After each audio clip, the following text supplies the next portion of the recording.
Good morning. आज का हमारा टॉपिक है आईसीबीएन। पिछले टॉपिक में भी हमने आईसीबीएन के बारे में पढ़ा था कि उसका इंट्रोडक्शन क्या था और उसके प्रिंसिपल्स के बारे में हम देख चुके थे। तो आज के इस टॉपिक में हम देखेंगे रूल्स। नामकरण के लिए वैज्ञानिकों द्वारा रूल्स बनाए जाते हैं। या आईसीबीएन में जो साइंटिस्ट हैं वो उन्होंने रूल बनाए और उन्हीं रूल्स के अकॉर्डिंग प्लांट का नॉमेनक्लेचर किया गया। अब ये रूल्स निम्न प्रकार के थे: rules of rank of taxa, rule of typification, rule of the principle of priority, name of the family, name of the genera, name of species, name of plant in cultivation और last condition of valid and effective publication. First देखते हैं rule of rank of taxa या वर्गकों की कोटि का नियम। सबसे पहला रूल यह है। तो सबसे पहले देखते हैं टैक्सॉन क्या होता है। आईसीबीएन के अकॉर्डिंग किसी भी रैंक का वर्गीकरण टैक्सॉन कहलाता है। जो international code of botanical nomenclature है उसके अकॉर्डिंग अगर किसी प्लांट का हम वर्गीकरण करते हैं, जैसे उसे class, division, sub division, class, order, एज और फैमिली, इसमें हम डिवाइड करते हैं उसको। तो जो ये एक एक रैंक है इसकी, जैसे डिवीज़न हो गया, फिर उसके बाद क्लास हो गई, तो ये इसके टैक्सॉन कहलाते हैं। तो आईसीबीएन ने 2 श्रेणी में डिवाइड किया है टैक्सॉन को। फर्स्ट तो होता है मेजर टैक्सा, मतलब कि जो बड़े होते हैं, जैसे किंगडम से सब ट्राइब तक इसमें हम इंक्लूड करते हैं। किंगडम से स्टार्ट होता है और सब ट्राइब तक ही जाता है। दूसरा है माइनर टैक्सा। माइनर टैक्सा है जो बिल्कुल छोटे जीनस से और उससे नीचे वाले लेवल पर हम जाएंगे। तो जो सबसे स्मॉलेस्ट टैक्सा होता है वो क्लॉन होता है। अब हम यहाँ पर देखते हैं कि मेजर टैक्सा और उनके अनुलग्नक यहाँ पर दिए हुए हैं। तो मेजर टैक्सा यहाँ पर है किंगडम, जो कि सबसे बड़ा होता है, जैसे प्लांट किंगडम। फिर उसके बाद आता है डिवीजन, जैसे ब्रायोफाइटा, टेरिडोफाइटा, या इस तरीके से जो हो जाता है एल्गी, फंजाई, ये सब डिवीजन होता है। फिर उनके सब डिवीजन। फिर उसके बाद क्लास आती है, जो इसमें डिवीजन को अलग अलग कैरेक्टरिस्टिक्स के अकॉर्डिंग डिवाइड किया जाता है। फिर सब क्लास, ऑर्डर, ऑर्डर के बाद सब ऑर्डर, फैमिली, सब फैमिली, ट्राइब एंड सब ट्राइब। तो किंगडम से लेकर के सब ट्राइब तक ये तो मेजर टैक्सा में आते हैं। इसी तरीके से माइनर टैक्सा ये जीनस से स्टार्ट होता है और उसके बाद सब जीनस, सब स्पीसीज, वैरायटी, सब वैरायटी, फॉर्मा और क्लॉन। जीनस से क्लॉन तक यह माइनर टैक्सा में इंक्लूड किया जाता है। इसी तरीके से जब हम मेजर टैक्सा देखते हैं तो उनमें अनुलग्नक यूज में लिए जाते हैं, मतलब कि उनके नाम के पीछे जो सफिक्स यूज में लिए जाएंगे, जैसे कि डिवीजन के बाद फाइटा, ब्रायोफाइटा, टेरिडोफाइटा, इस तरीके से। सब डिवीजन के बाद फाइटीना, क्लास के बाद ऑप्सीडा, सब क्लास के बाद ईडी, ऑर्डर के बाद एल्स, सब ऑर्डर के बाद इनी, फैमिली के बाद एसी, सब फैमिली के बाद ओईडी, ट्राइब के बाद ई और सब ट्राइब के बाद इनी। तो इस तरीके से हम इनको, इसके पीछे जो अनुलग्नक है वो यूज में लेते हैं। फिर इसके बाद हम देखते हैं, जैसे इसका एग्जाम्पल है, ये यहाँ पर रैंक दी हुई है, ये इसका उदाहरण है और ये अनुलग्नक है। तो क्लास मैग्लिनोप्सीडा, मैग्नोलियोप्सीडा, तो इसमें ऑप्सीडा अनुलग्नक लगा हुआ है यहाँ से यहाँ तक। फिर सब क्लास है मैग्नोलीडी, तो ईडी इसमें अनुलग्नक है। ऑर्डर रैननकुलेल्स, तो इसमें एल्स इसका अनुलग्नक है और फैमिली रैननकुलेसी, इसमें एसी अनुलग्नक है।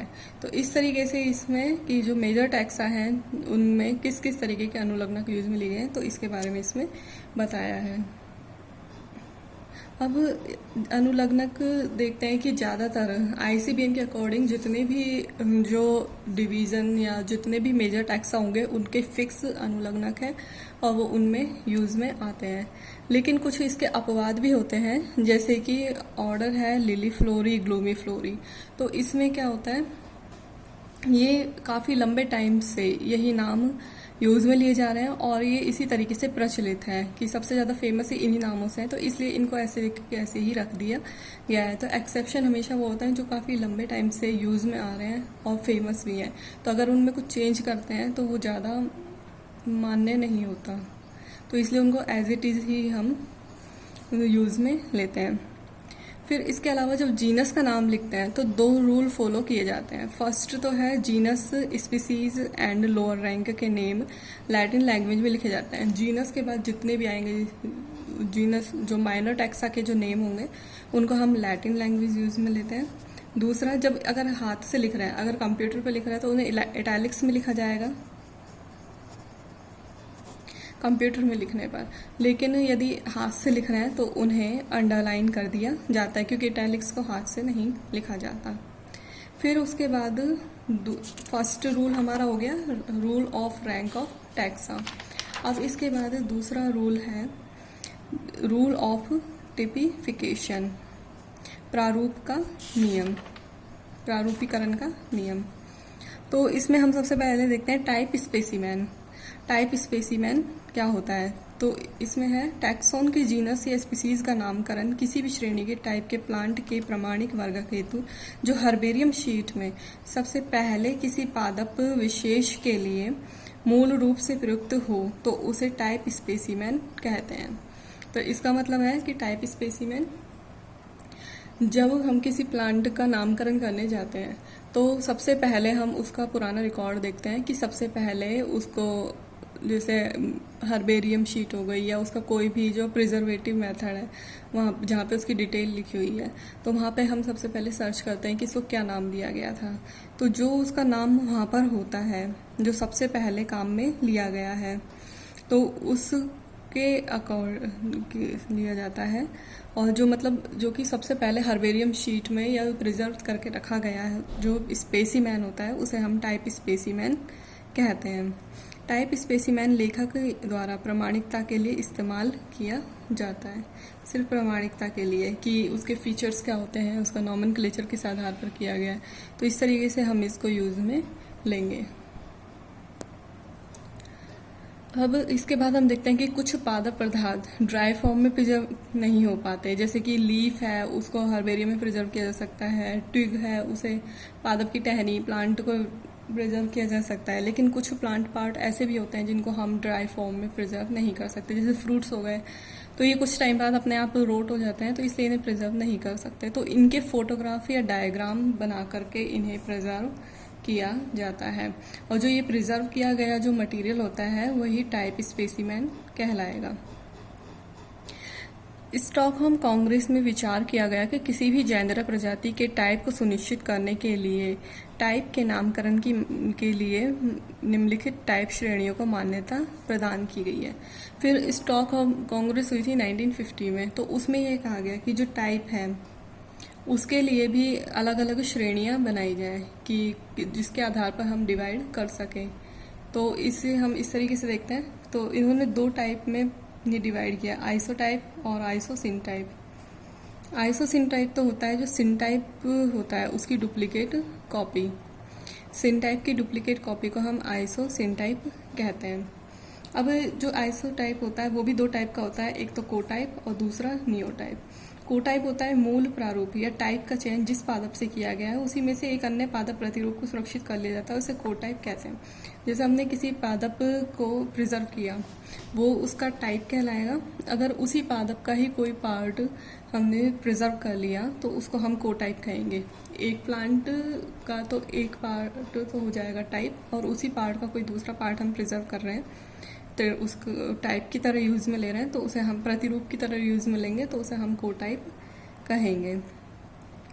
नियोटाइप किसी नामकरण के लिए जब कोई पादप उपलब्ध ना हो तो नॉमेनक्लेचर के लिए प्रयुक्त पादप को ही नियोटाइप कहते हैं। जब हमें किसी पादप का नामकरण करना है या किसी का नामकरण करना है तो जो जिस पादप का हमें करना है वो तो उपलब्ध नहीं है, लेकिन उसी से सिमिलैरिटी शो करता हुआ कोई दूसरा प्लांट प्रेजेंट है तो उस पादप को हम नियोटाइप कहेंगे। अब इसके बाद हम देखते हैं आइसोनियोटाइप। आइसोनियोटाइप से मतलब कि जो नियोटाइप होता है उसकी डुप्लीकेट कॉपी होती है। नियोटाइप था कि अगर कोई पादप अवेलेबल नहीं हो रहा उस टाइम पे और दूसरे पादप को हम उसकी जगह यूज में ले रहे हैं उसे नियोटाइप कहेंगे। तो आइसोनियोटाइप तो नियोटाइप की डुप्लीकेट कॉपी होती है। तो अब इसे भी हम दो तरीके से देखते हैं। एक तो टाइप होता है इसमें, जब किसी पादप के प्रतिरूप के साथ टाइप शब्द जुड़ जाता है तो उसे होलोटाइप माना जाएगा। टाइप क्या होता है? प्रारूप। अगर किसी प्लांट का जो कॉपी है उसमें टाइप जोड़ दो तो उसे होलोटाइप कहेंगे। इस तरीके से टोपोटाइप, एक ही जगह से अगर एक से ज़्यादा मूल पादप ले रहे हैं, मूल होलोटाइप के अलावा कई पादप प्रतिरूप एकत्र किए जा रहे हैं तो उसे टोपोटाइप कहते हैं। टोपोटाइप वर्ड है जो स्थान के लिए यूज में लिया जा रहा है यहाँ पर, कि एक ही जगह से एक से ज़्यादा प्रतिरूप हम यूज में ले रहे हैं। फिर उसके बाद देखते हैं होलोटाइप। वैज्ञानिक द्वारा लिया गया कोई भी पादप प्रतिरूप होलोटाइप कहलाता है। जो सबसे पहले लिया जाता है उसे हम होलोटाइप कहते हैं, जिसका हमें नॉमेनक्लेचर करना है। फिर उसके बाद नेक्स्ट है लैक्टोटाइप। किसी कारण अगर होलोटाइप लेखक के प्रकाशन के समय प्रस्तुत नहीं किया जा सके तो मौलिक सामग्री जिससे पादप प्रतिरूप का चयन करते हैं लैक्टोटाइप कहलाता है। कि जब होलोटाइप को लेखक ने जो राइटर है उसे पब्लिकेशन करना है नॉमेनक्लेचर का, तो उस टाइम पर होलोटाइप के बारे में उसने नहीं बताया, लेकिन उसकी जगह उसने किसी दूसरे मटेरियल के बारे में बता दिया, दूसरे प्रतिरूप का सिलेक्शन करके उसके बारे में बता रहा है, तो उसे हम लैक्टोटाइप कहेंगे। इसके बाद देखते हैं आइसोटाइप। होलोटाइप का डुप्लीकेट आइसोटाइप कहलाता है। पैराटाइप होलोटाइप के अलावा मूल विवरण के साथ साइटेड होता है। पैराटाइप क्या होगा? जैसे होलोटाइप है, होलोटाइप के अलावा एक और जैसे कुछ और प्लांट मटेरियल ले लिया, उसका साइटेशन हम दे रहे हैं, मतलब उसके बारे में भी बता रहे हैं कि ये इस तरीके से होता है, तो इसे हम पैराटाइप कहेंगे। फिर लास्ट है सिनटाइप। सिनटाइप है जो दो पादप प्रतिरूप उपलब्ध होने पर अगर होलोटाइप चिन्हित ना हो तो ऐसी स्थिति में लेखक द्वारा प्रयुक्त दो प्लांट स्पीसीज में से एक को होलोटाइप और दूसरे को सिनटाइप कहा जाता है। इसका मतलब यह है कि जब दो प्लांट स्पीसीज हैं और उनमें से अभी ये आइडेंटिफाई नहीं किया गया है कि कौन सा तो होलोटाइप है और कौन सा सिनटाइप है, तो अपन खुद की मर्जी से ही एक को तो होलोटाइप बता देते हैं और दूसरे को सिनटाइप बता देते हैं, लेकिन दोनों प्लांट मटेरियल एक जैसे ही होते हैं। बस फर्क यह आ जाता है कि उनको हमने अभी तक चिन्हित या लेबल्ड नहीं किया होता है।